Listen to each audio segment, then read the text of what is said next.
Salut, moi c'est David. Je vais vous présenter les vérifications intérieures et extérieures des deux véhicules derrière moi, la Clio et la Zoé. Aujourd'hui, nous allons voir les vérifications de la Clio.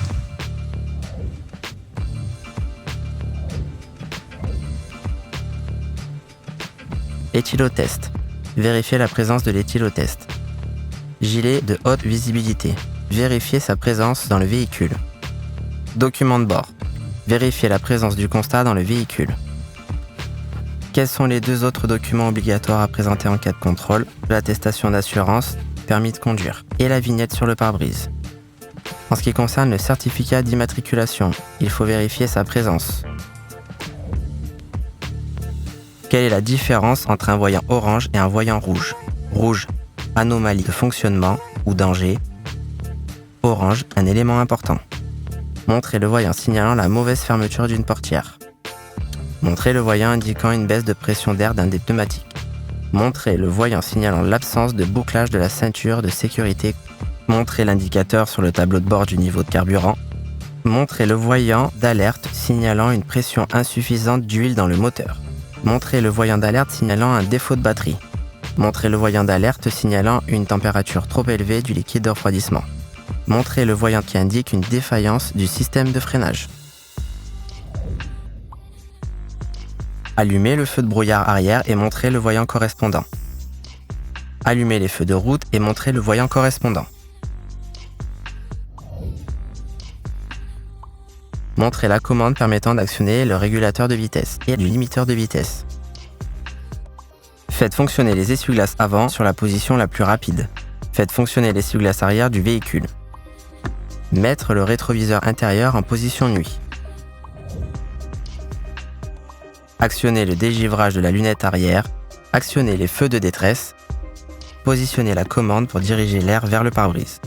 Montrer la commande de réglage de hauteur des feux. Montrer la commande de recyclage de l'air. Montrer la commande de l'avertisseur sonore.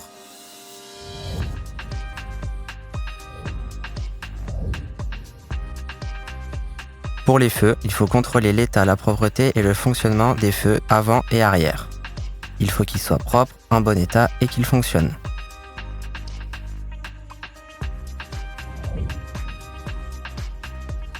Montrer où se situent les gicleurs de lave-glace avant. Contrôler l'état de tous les balais d'essuie-glace du véhicule, avant et arrière. En ce qui concerne l'ouverture du capot pour accéder au moteur, pour ouvrir le capot, une manette se trouve à l'intérieur du véhicule, en bas à gauche au niveau des pédales. Tirez la manette et soulevez le capot. Il faut ouvrir et refermer le capot, puis vérifier sa bonne fermeture. Montrer où s'effectue le remplissage du produit lave-glace. Montrer où doit s'effectuer le contrôle du niveau d'huile moteur. Montrer où s'effectue le remplissage du liquide de refroidissement. Montrer où s'effectue le changement d'une ampoule à l'avant du véhicule. Montrer l'emplacement de la batterie du véhicule. Montrer où s'effectue le contrôle du niveau du liquide de frein. En ce qui concerne l'état des pneus, contrôler l'état du flanc sur l'un des pneumatiques. Désigner le repère du témoin d'usure de la bande de roulement. Citer un endroit où l'on peut trouver les pressions préconisées pour les pneumatiques.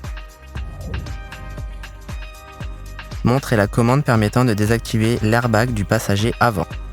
Indiquer où se situent les attaches de type Isofix dans le véhicule. Indiquer où se situe la sécurité enfant sur l'une des portières à l'arrière du véhicule.